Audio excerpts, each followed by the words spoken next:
सत्संग से सोधी आवे, नहीं जीव 84 में जावे। सत्संग से सोधी आवे, नहीं जीव 84 में जावे। अब मेटो द्वेष और राग, हो राग या उम्र बतेरी जाली। अब मेटो द्वेष और राग, हो राग या उम्र बतेरी जाली। अब यहाँ स्पष्ट कर रखा है, गीता ज्ञानदाता अपने विषय में तो 2 श्लोकों में स्पष्ट करा कि मेरी भक्ति करेगा तो मुझे प्राप्त होगा, और उस सच्चिदानंद घन ब्रह्म यानी उस परम अक्षर ब्रह्म की भक्ति करेगा 8, 9, 10 श्लोक 8वें श्लोक अध्याय के में कहा है कि उसको प्राप्त हो जाएगा। अपनी साधना का मंत्र 8वें अध्याय के 13वें श्लोक में गीता ज्ञानदाता कहता ओम इति एकाक्षरम ब्रह्म व्यवहारण माम अनुस्मरण यह प्रयाति तजन देहम से याति परमाम गति। मुझ ब्रह्म का केवल एक ओम अक्षर है, अक्षर केवल यही अक्षर है। उच्चारण करता हुआ जो अंतिम श्वास तक इसका सिमरण करता हुआ शरीर छोड़कर जाता है तो वो परम गति को प्राप्त होता है। कौन सी परम गति को? जो ओम के जाप से प्राप्त होगी। वो क्या होगी? वो ब्रह्मलोक प्राप्ति होगी। आपको थोड़ा सा और हिंट देते हैं। श्रीमद् देवी भागवत गीता प्रेस गोरखपुर से प्रकाशित है। इसमें श्री देवी जी हिमालय राजा को ज्ञान दे रही है और ब्रह्म के विषय में जानकारी दे रही है। वो कह रही है, देवी जी कह रही है कि सब पूजाएं को त्याग कर केवल एक ब्रह्म की पूजा करो, उसका ओम नाम है और वो ब्रह्म लोक में रहता है। और 8वें अध्याय के 16वें श्लोक में लिखा है कि ब्रह्म लोक पर्यंत भी गए हुए प्राणी वापस जन्म मृत्यु में रहते हैं। अब देखिएगा, श्रीमद् देवी भागवत यानी देवी पुराण गीता प्रेस गोरखपुर से प्रकाशित है। सचित्र मोटा टाइप, संपादक हनुमान प्रसाद पोदार चिमनलाल गोस्वामी।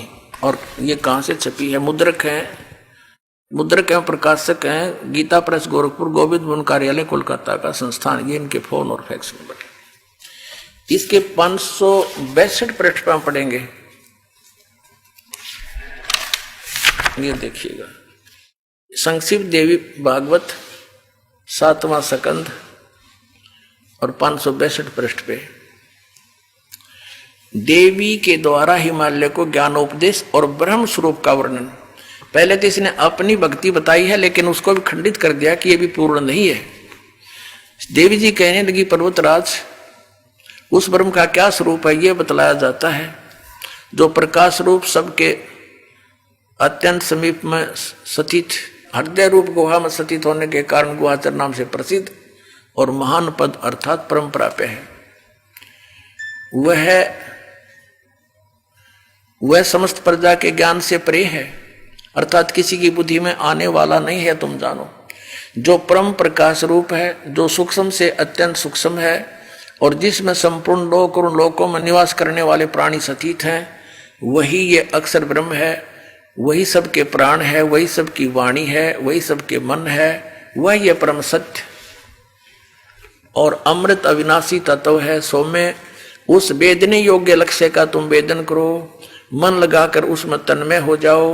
सो में उपनिषद में कथित महान अस्त्र रूप धनुष लेकर उस पर उपासना द्वारा तीक्ष्ण किया हुआ बाण संधान करो और फिर भावानुगत चित्त के द्वारा उस बाण को खींचकर उस अक्षर रूप ब्रह्म को ही लक्ष्य बनाकर वेदन करो। परवण ओम तो धनुष है, जीवात्मा बाण है और ब्रह्म को उसका लक्ष्य कहा जाता है। उस एकमात्र परमात्मा को ही जानो, यानी ब्रह्म के अतिरिक्त किसी की पूजा मत करो। सब दूसरी बातों को छोड़ दे, अन्य सब पूजाओं को त्याग दे। यही अमृत रूप परमात्मा के पास पहुंचाने वाला पुल है। आगे देखो, इस आत्मा का ओम के जप के साथ ध्यान करो। इससे अज्ञान में अंधकार से सर्वथा परे और संसार समुद्र से उस पार जो ब्रह्म है उसको पा जाओगे, तुम्हारा कल्याण हो। यानी ओम नाम का जाप करने से, ओम ब्रह्म का जाप है, इससे क्या कल्याण होगा, उसको पा जाओगे। वो कहाँ रहता है? वह ये 563 पृष्ठ पर हम पढ़ रहे हैं। अब वह यह सबका आत्मा ब्रह्म, ब्रह्मलोक रूप दिव्य आकाश में स्थित है। अब इति सिद्धम के ब्रह्म का जाप करने वाला ब्रह्मलोक में जाता है। गीता जी अध्याय नंबर 8 के श्लोक नंबर 13 में कहा है कि ओम इति एकाक्षरम ब्रह्म व्यवहारण मामुन समरण यह परियाति तजन देहम सयाति परमाम गतिम। यानी ब्रह्म ओम नाम से होने वाली जो परम गति है वो ब्रह्म लोक प्राप्ति है, ब्रह्म की साधना है। और 8वें अध्याय 16वें श्लोक में गीता जी में लिखा कि ब्रह्मलोक पर्यंत, ब्रह्मलोक में गए हुए प्राणी भी पुनरावृत्ति के अंदर उनका जन्म मृत्यु बना रहेगा। गीता ज्ञानदाता अपने विषय में कहता 2 अध्याय के 12वें श्लोक में और 4 अध्याय के 5 और 9 श्लोक में, 10वें अध्याय के 2 श्लोक में कि अर्जुन तेरे और मेरे बहुत जन्म हो चुके, तू नहीं जानता मैं जानता हूं। इससे सिद्ध है कि गीता ज्ञानदाता भी अविनाशी नहीं है, नाशवान है। इसकी पूजा साधना करने से भी जन्म मृत्यु रूपी दीर्घ रोग नष्ट नहीं हो सकता, शाश्वत स्थान प्राप्त नहीं हो सकता, जो 18वें अध्याय के 62वें श्लोक में वर्णित है, क्योंकि यह परमेश्वर नहीं है। इसलिए गीता ज्ञानदाता 7वें अध्याय के 18वें श्लोक में अपनी गति को, यानी ओम नाम के जाप से जो ब्रह्म प्राप्ति है उसको अनुत्तम कह रहा है। इस यानी घटिया है, जन्म मृत्यु का रोग कटे नहीं तो अपने आप अनुत्तम है, उसका क्या व्यूज। और इनसे कोई पूछता है, इन आचार्यों से, मंडलेश्वरों से, कि गीता जी अध्याय नंबर 7 के श्लोक नंबर 18 में गीता ज्ञानदाता अपनी गति को अनुत्तम क्यों कह रहा है। ये कहते हैं यहां अनुत्तम का अर्थ जैसा तुम जानते हो वैसा नहीं, जिससे उत्तम और ना हो। अरे भले व्यक्ति हो, अनुत्तम के तुमने अर्थ बदल दिए, शब्दों के अनर्थ कर डाले।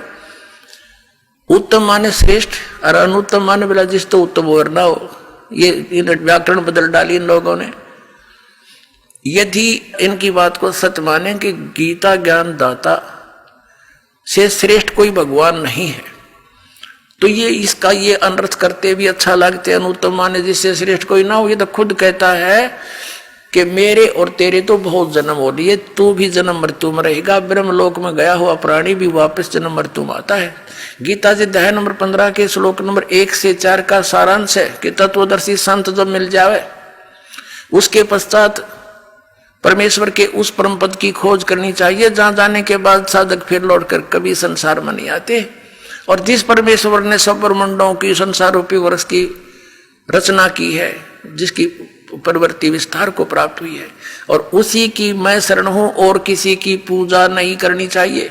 इसलिए 18वें अध्याय के 62वें श्लोक में कहता कि अर्जुन तू सर्वभाव से उस परमेश्वर की शरण में जा, उसकी कृपा से ही तू परम शांति को और सनातन परम धाम को प्राप्त होगा।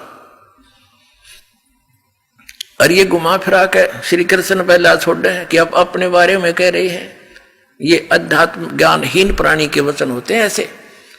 अब प्रश्न आ रहा है कि श्रीमद् भगवत गीता अध्याय नंबर 8 के श्लोक नंबर 8, 9, 10 में और श्रीमद् भगवत गीता अध्याय नंबर 8 के श्लोक 3, 8, 9, 10 में उस परम अक्षर ब्रह्म के विषय में जो गीता ज्ञान दाता से सुप्रीम है, उसकी साधना के विषय में कहा कि उसकी भक्ति करेगा तो उसको प्राप्त होगा।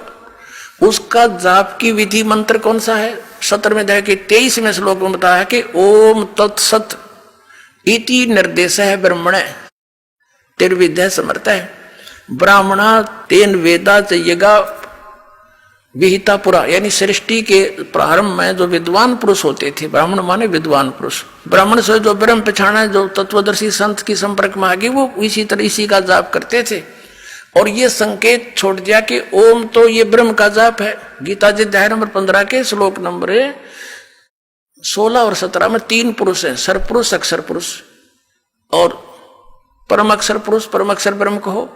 तो इन तीनों के ही यहां जाप लिखे हैं। सरपुरुष का तो क्लियर लिख दिया ब्रह्म का, और अक्षर पुरुष यानी अक्षर ब्रह्म कहो, परम अक्षर पुरुष परम अक्षर ब्रह्म को, ये तत्व और सत्य ये सांकेतिक छोड़ दिए।